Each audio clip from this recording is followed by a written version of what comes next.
Be me, watching this whole thing unfold from the coffee shop across the street. See this woman absolutely losing it in the window of her apartment. She's pacing back and forth, boxes everywhere, papers flying. That's Josephine, used to be the HR director at the tech company I worked at. Got laid off 6 months ago when the company restructured. Ironic really, considering how many people she laid off herself. Anyway, she's literally screaming at these papers, like full-on yelling at inanimate objects. Decide to text my buddy Alan, who lives in her building. Dude, what's going on with the crazy lady in 4B? Oh man, you don't even know, she's been like this for 3 days. She's going through old work files or something. Keeps crying and yelling about ruining people's lives. This I gotta see. Alan invites me up, says Josephine's door is actually open. She's been talking to anyone who'll listen. Walk up there, and sure enough, door's wide open. Josephine's sitting on the floor, surrounded by what must be 50 manila folders. She looks like absolute hell. Hair unwashed, still in pajamas at 3 p.m, eyes red and swollen. They were all lies, she screams at no one in particular. Alan and I exchange glances. She notices us standing there. Do you know what I did? Do you know what I did? Lady, I don't even know you like that. I ruined them. I ruined all of them. She's holding up a file, shaking it. Thomas from accounting. Do you remember Thomas? Actually, yeah, I do remember Thomas. Quiet guy, kept to himself, always brought lunch from home. Got fired for creating a hostile work environment. Nobody believed it at the time. He asked Jennifer if she wanted to grab coffee, Josephine says, her voice breaking. That's it. That's all he did. He asked a co-worker to get coffee. She's reading from the file now. Jennifer reported feeling uncomfortable and unsafe. I wrote here that his behavior was predatory and demonstrated a pattern of inappropriate conduct. She looks up at us with these wild eyes. What pattern? There was no pattern. Starts laughing this horrible broken laugh. I made it up. I just decided there was a pattern because there had to be, right? Men like that, they're always predators. They just hide it well. That's what I told myself. That's what I told myself. Alan sits down on the couch. Why are you going through these now? Josephine wipes her face with her sleeve. Because I have nothing else. No job, no friends. My sister won't talk to me anymore. And I found these files when I was packing to move to a cheaper place. I don't know what I thought. Maybe I wanted to feel validated, like see, I was doing important work, protecting people. She picks up another folder. But then I started actually reading them, really reading them. Not just my notes, but the original complaints, the witness statements, the evidence, or the lack thereof. Oh shit, this is getting heavy. Do you know what I found? She asks, looking right at me. Or rather, what I didn't find. I shake my head. Evidence, she shouts. There's no evidence in any of these. She throws the folder across the room. David from engineering, fired for inappropriate comments. The comment was him saying, "You look nice today," to a woman wearing a new dress. She said it made her feel objectified. I put in my termination report that he had a history of sexualizing female colleagues. Where's the history? She's frantically flipping through pages. It doesn't exist. I just wrote that. Alan leans forward. Why would you write that if it wasn't true? Because I believed it had to be true. She's full on sobbing now. Because men are predators. Because women never lie. Because we have to believe all women. Because that's what I thought justice looked like. Because I thought I was making the workplace safer. She picks up another file. Ryan. Oh, God, Ryan. Yeah, I definitely remember Ryan. That one made news in our industry. Young guy, 28, super talented developer, got fired and blacklisted. He touched Amanda's shoulder, Josephine says quietly. During a fire drill, there was a genuine emergency situation, smoke in the building. He touched her shoulder to guide her toward the exit because she was panicking and frozen. She filed a complaint the next day for unwanted physical contact. Josephine's hands are shaking as she reads. I escalated this to a sexual harassment case. I wrote that his actions were inappropriate touching and showed lack of respect for bodily autonomy. I destroyed this kid's career over a fire drill. She hurls the file at the wall. Papers scatter everywhere. He was just trying to help her. He was trying to make sure she didn't die in a fire. And I made him into a monster. Picks up her phone, starts scrolling. I looked him up last week. You know what he's doing. Now? He drives for a rideshare service, master's degree in computer science, 5 years experience. And he drives drunk people home at 2 a.m. because nobody in tech will hire him. Because when they Google his name, they find articles about him being fired for sexual harassment. Articles that quoted me, my statements, my lies. Holy shit, this woman is actually having a complete breakdown. She stands up, starts pacing again. And the worst part, I was so proud of myself. Every single one of these terminations, I felt like I was doing something important. Like I was fighting the patriarchy, protecting vulnerable women, making a difference. She laughs bitterly. I gave a speech at a conference about creating safe workplaces. Used these cases as examples of my zero-tolerance policy. Got a standing ovation. People came up to me afterwards and thanked me for being brave. Brave. She picks up another file. Kevin, fired for creating a sexualized work environment. His crime? Having a photo of his wife in a bikini from their beach vacation on his desk. Someone complained it was objectifying. It was a picture of his wife, at the beach, with their kids cropped out of the photo I'm looking at now. She sits back down hard. I made him take it down. He did. Immediately. Apologized. But I still fired him 2 weeks later. Because I decided the photo showed his underlying attitudes toward women. Alan asks, "Did anyone tell you these were wrong decisions?" Josephine nods. Everyone. The CEO questioned the Ryan termination. Said it seemed extreme given the circumstances. I told him he was part of the problem, that he was protecting predators. I threatened to quit and go public about the company's culture of protecting harassers. He backed down. They all backed down. She looks at us. Because that's what I did. Anytime someone questioned me, I made it about them. You're questioning this termination? You must be a misogynist. You think this is harsh? You must hate women. You want evidence? You must not believe victims. She's crying again. I weaponized everything. Every social movement, every bit of progress women have made. I turned it all into a cudgel to beat down anyone who disagreed with me. Picks up another file. Malcolm, black guy, software engineer. One of the only black engineers at the company. Fired for aggressive behavior. She reads from her notes. Made a female colleague feel threatened by raising his voice during a disagreement about code architecture. He raised his voice in a technical discussion about code, and I decided that was threatening. She puts her head in her hands. Do you know what I realized when I reread this file? I'm probably racist as heck too. How many times did I perceive black men as aggressive for the same behavior I excused in white women? How many times did I ignore their explanations because I'd already decided they fit a pattern? This is genuinely uncomfortable to watch. Alan tries to say something supportive. Look, you were trying to do the right thing. Maybe you just... No, she cuts him off. Stop. Don't do that. Don't make excuses for me. That's what everyone did. That's why I got away with this. Oh, Josephine's just really passionate about women's issues. She's a strong advocate. Sometimes she goes too far, but her heart's in the right place. My heart. She stands up again, grabbing files. My heart doesn't matter when I destroyed these people's lives. When I didn't care about evidence or due process or basic fairness. When I decided that my feelings about justice were more important than actual justice. She's reading through another file now. Patrick. Oh, Jesus, Patrick. Wait, I know this one. This was the one that got really messy. Patrick was accused by Elena of stalking her. The evidence was that he parked near her car in the parking's garage. And he left work at the same time as her 3 times in 1 week. Josephine is reading the file with fresh horror on her face. He parked near her car because it was literally his assigned parking space. They were assigned next to each other. He left at the same time because they had the same work schedule.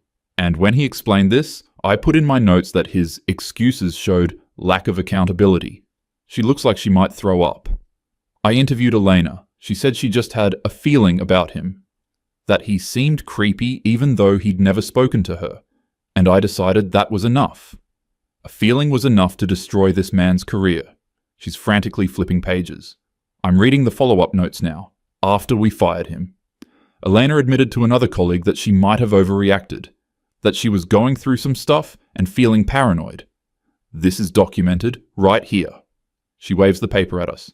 And you know what I did with this information? Nothing. I did nothing. Because he was already fired, and admitting I was wrong would mean admitting the system was flawed. Would mean admitting I was flawed. Alan stands up.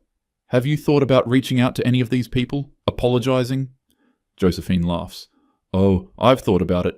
I've spent 3 days thinking about nothing else. I even drafted emails. She shows us her phone. Dear Thomas, I'm sorry I destroyed your career over a coffee invitation. Dear Ryan, my bad about making you unemployable for helping during an emergency. Dear Patrick, whoops, turns out assigned parking isn't stalking. She throws her phone on the couch. What would that even accomplish? Other than making me feel better? Sorry I ruined your life. Hope this email helps. She sits back down among the files. I looked them all up. Every single one. Thomas moved back in with his parents. Took a job at his dad's auto shop. David's wife left. Him. The stress of unemployment. The shame. It destroyed his marriage.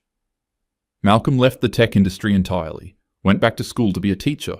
She picks up Ryan's file again. Ryan tried to fight it. Hired a lawyer, tried to challenge the termination. I testified against him under oath. Said I had credible evidence of a pattern of harassment. I lied. Under oath, in legal proceedings. She's hyperventilating now. He lost everything fighting that case, went into debt. His lawyer told him to take a settlement and sign an NDA. He had no choice. Alan and I are just standing there. Neither of us knows what to say to this. You know what's funny? Josephine asks, but she's not laughing. I used to get so angry at men who wouldn't listen, who would dismiss women's experiences, who would demand evidence and proof. I thought that was the problem.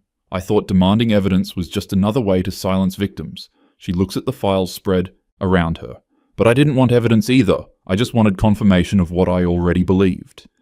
If the evidence supported my worldview, it was valid. If it didn't, it was part of the cover-up, part of the system protecting abusers. She picks up another file. Andrew. Fired for retaliation against a woman who reported him.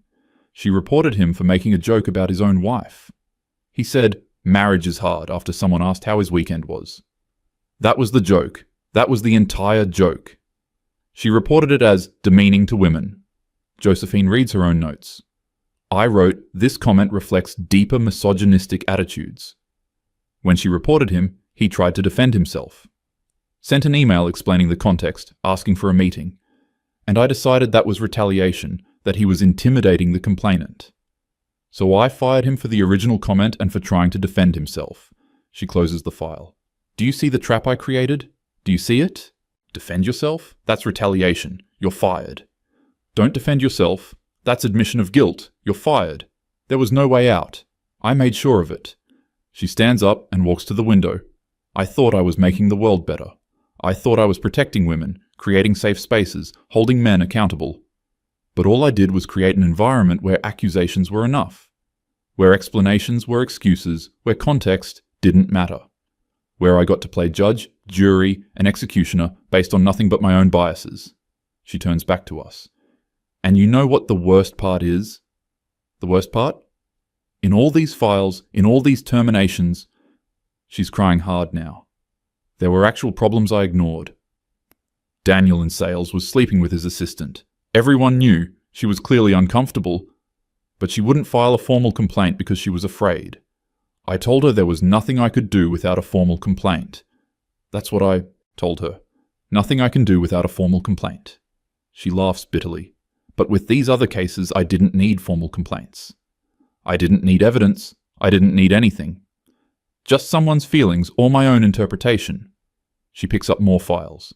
Alan in legal was making inappropriate comments about women's bodies. Multiple people mentioned it casually, but nobody filed official complaints. I decided it wasn't actionable without formal documentation. But I fired Patrick over assigned parking based on someone's feeling. She sits back down hard. I was selective. I was so selective about when I cared about evidence and process. When it fit my narrative, I didn't need evidence. When it didn't, suddenly I was all about proper procedure and documentation. Alan asks quietly, "What changed? Why are you seeing this now?"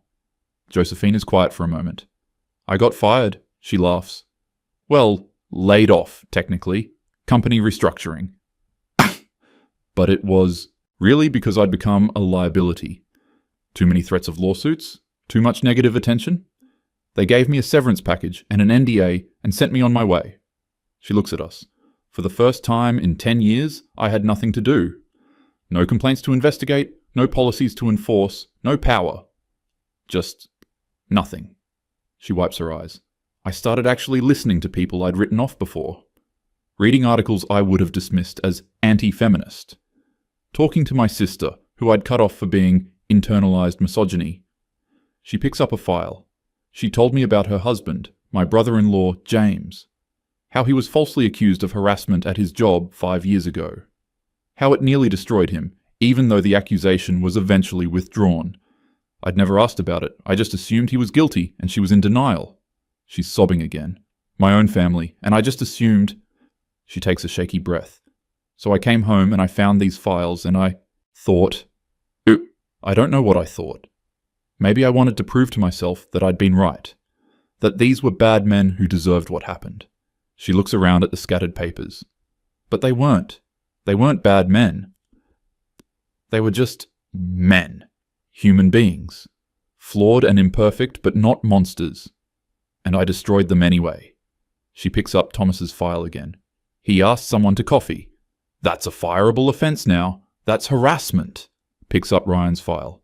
He helped someone during an emergency. That's sexual assault now. That's predatory behavior. She's shouting again. What was I thinking? How did I become this? How did I become someone who sees evil in everything? Who assumes the worst? Who demands confession? Who punishes without evidence? Alan tries to comfort her. You were trying to protect people. Your intentions... Stop talking about my intentions. She stands up. My intentions don't matter. Results matter. And the result is that I destroyed innocent people's lives. I made them unemployable. I ruined their reputations. I took away their ability to support their families. She's pacing again. And for what? What did I accomplish? Did I make women safer? Did I create a better workplace? Or did I just create an environment of fear where people are afraid to interact? Where men won't mentor women, won't have meetings alone with them, won't even talk to them? She laughs bitterly. I've talked to some of my old colleagues, the ones who'll still speak to me.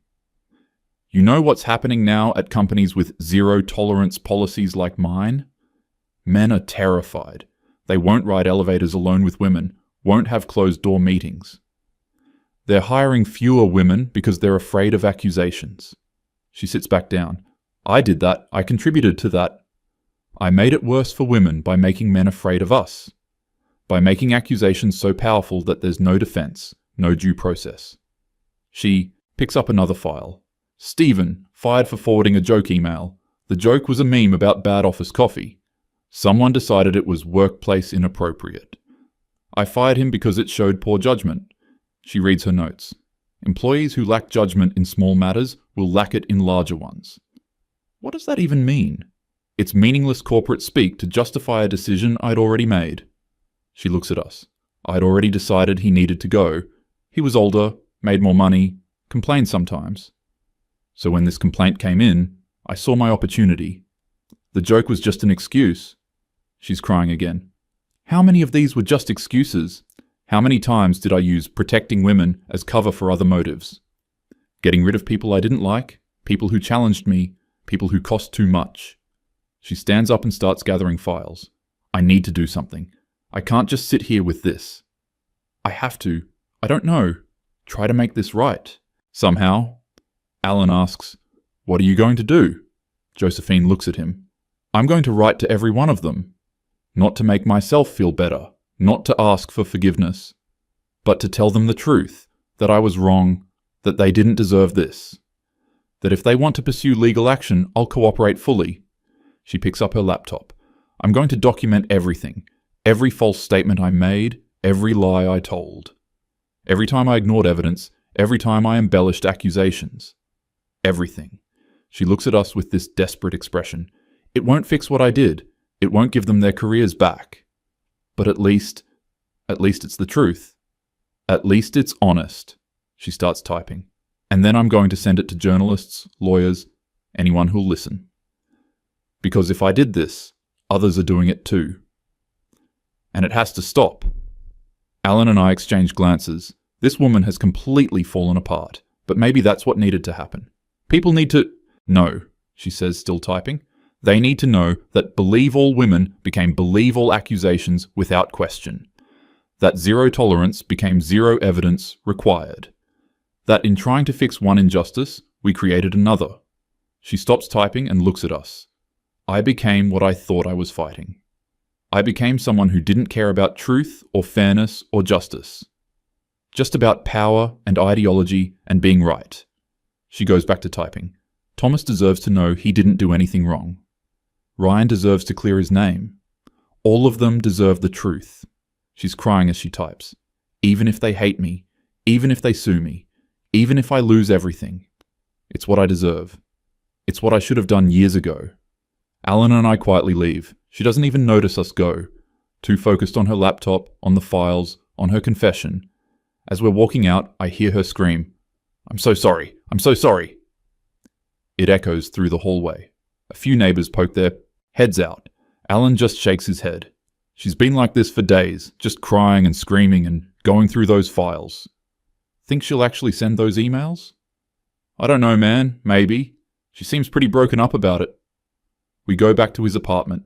Couple hours later, my phone buzzes. Email from an address I don't recognize. Subject line, "I'm sorry, I was wrong. You deserved better." It's from Josephine. She sent it to everyone who'd ever worked at the company. Must be hundreds of people. The email is long, really long. Details everything she did, everyone she fired, all the evidence she ignored, all the lies she told. Ends with, "I cannot undo what I have done. I cannot give these men back their careers, their reputations, or the years they lost. But I can tell the truth. I can admit that I was wrong, that I let ideology override evidence, that I destroyed lives in pursuit of what I thought was justice. I was not a protector. I was not a hero. I was someone who abused power and hurt innocent people. And I am sorry. If you were harmed by my actions, please know that it was not your fault. You did not deserve this. I failed you. The system failed you, and I take full responsibility for my part in that failure." Holy shit, she actually did it. My phone starts blowing up.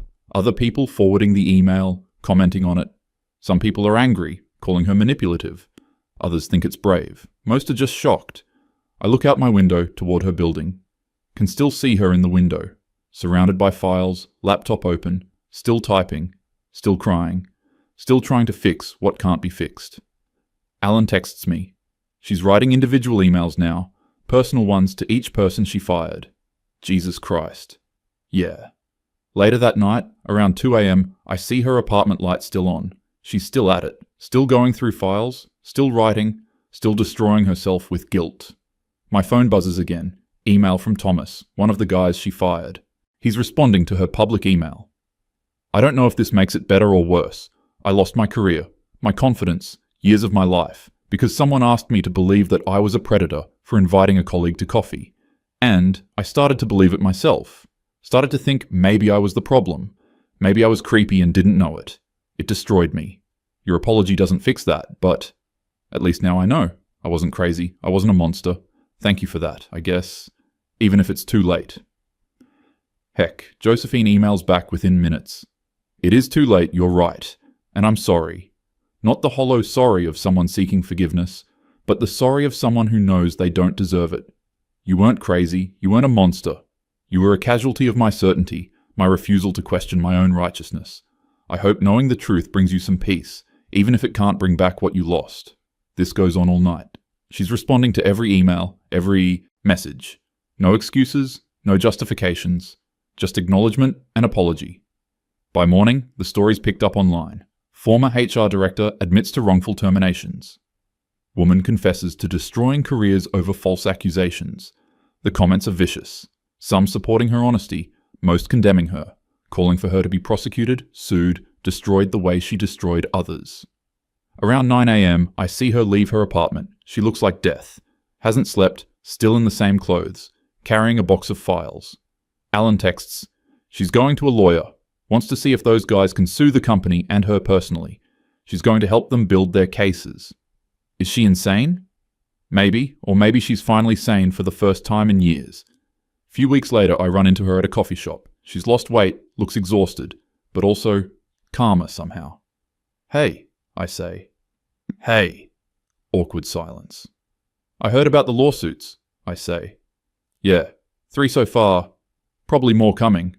You okay? She laughs. No, not even a little bit, but I deserve this. Everything that's coming, I deserve it. She picks up her coffee. For years, I thought I was making the world better, protecting people. Turns out, I was just hurting different people and calling it justice. She looks at me. You know what's funny?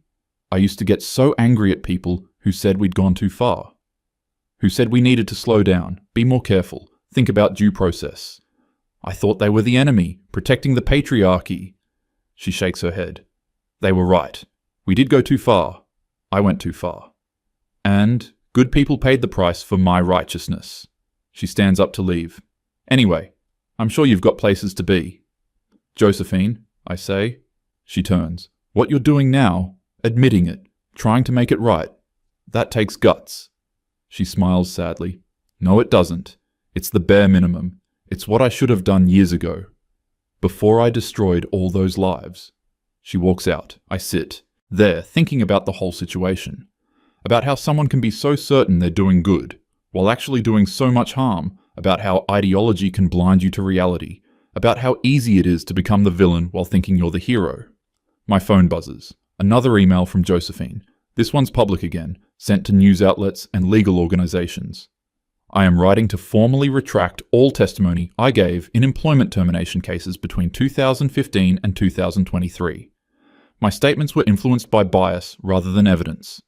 I embellished accusations, ignored exculpatory evidence, and mischaracterized innocent behavior as harassment.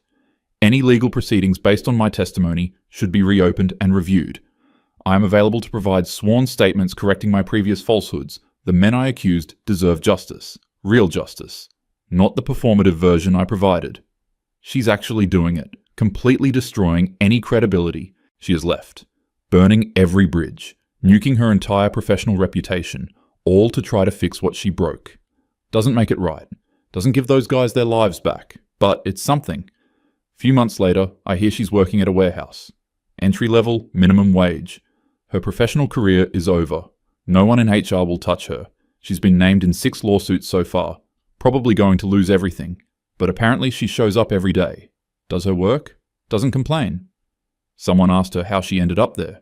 She said, I spent years destroying people's ability to work in their field. Now I know what that feels like. Seems fair. Last I heard, she sold her apartment to help settle one of the lawsuits, moved into a studio in a bad part of town, still working at the warehouse, still writing apology letters, still trying to help the guys she destroyed build their legal cases, still completely shattered by what she did. Thomas got a settlement and a retraction from the company, was able to get a job in his field again. Ryan's case is still pending, but looking better. Malcolm's working on a lawsuit with several other former employees. Patrick got a written apology from the company and expungement of his record. Not everything's fixed. Some damage can't be undone, but at least the truth is out there now. At least people know what happened. Josephine's the cautionary tale now, the example of what happens when you prioritize ideology over truth. When you stop asking what's right and start asking who's right. When you become so certain of your righteousness that you stop checking if you're actually right.